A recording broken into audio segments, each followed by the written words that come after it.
اعوذ باللہ من الشیطان اللعین الرجیم بسم اللہ الرحمن الرحیم. حاضرین و ناظرین السلام علیکم ورحمۃ اللہ وبرکاتہ. حدیث ثقلین. کل ہم نے آپ کی خدمت میں اس حدیث کا چوتھا جزو عرض کیا تھا. آج 5ویں جزو پر گفتگو ہے. امام حاکم نے المستدرک علی الصحیحین میں زید بن ارقم سے اسی حدیث کو کچھ مختلف الفاظ سے نقل فرمایا. آپ لکھتے ہیں کہ رسول خدا صلی اللہ علیہ وآلہ وسلم نے ارشاد فرمایا انی تارک فیکم امرین لن تضلوا ان اتبعتموہما کتاب اللہ وعطرتی اہل بیتی. کل لکھا تھا فرمایا تھا کہ میں تمہیں 2 خلیفتین چھوڑ کے جا رہا ہوں، اور آج فرمایا میں تمہیں 2 امر برابر وزن کے امر چھوڑ کے جا رہا ہوں، اور تم لوگ جب تک ان کی اتباع میں رہو گے ہرگز گمراہ نہیں ہوگے. پہلی کتاب الہی اور دوسری میری اہل بیت علیہ الصلوۃ والسلام.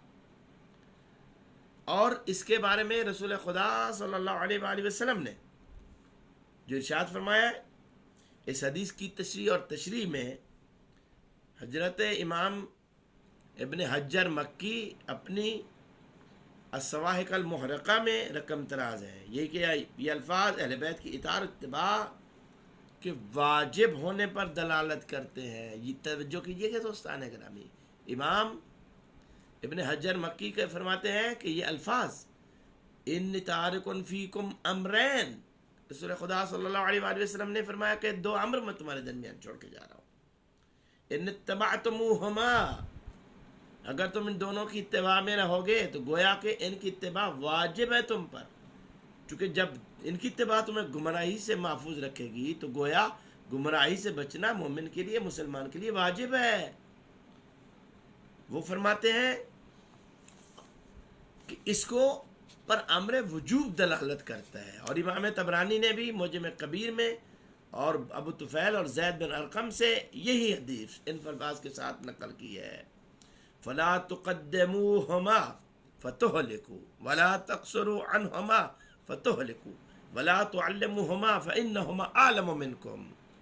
توجہ کرو عزیزان گرامی. فرمایا خبردار قرآن و اہل بیت سے آگے بڑھنے کی کوشش نہ کرنا، ان سے تقدم نہ کرنا، ورنہ ہلاک ہو جاؤ گے.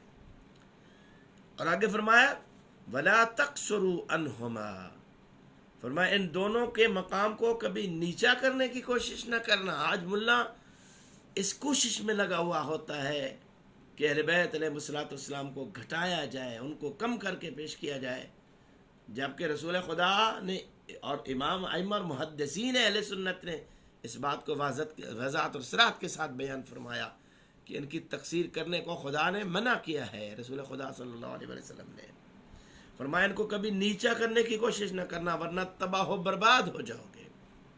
اور آگے فرمایا ولا تعلموہما فانہما اعلم منکم، اور فرمایا کبھی بھی ان کو سکھانے کی اور پڑھانے کی کوشش نہ کرنا، کیونکہ یہ دونوں تم سے زیادہ عالم ہیں. اب اگر کوئی کہتا ہے کہ رسول خدا کو بھی پڑھنا لکھنا نہیں آتا تھا اور فلاں صحابی نے پڑھنا لکھنا سکھایا، تو جب رسول خدا کے چھوڑے ہوئے ترکے کے بارے میں یہ منع ہے تو خود رسول خدا صلی اللہ علیہ وآلہ وسلم کے بارے میں کہنا کیسے جائز ہوگا.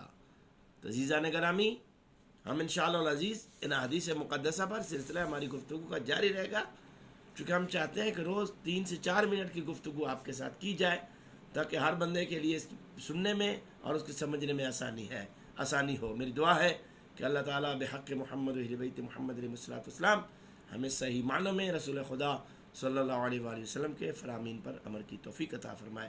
السلام علیکم ورحمۃ اللہ وبرکاتہ.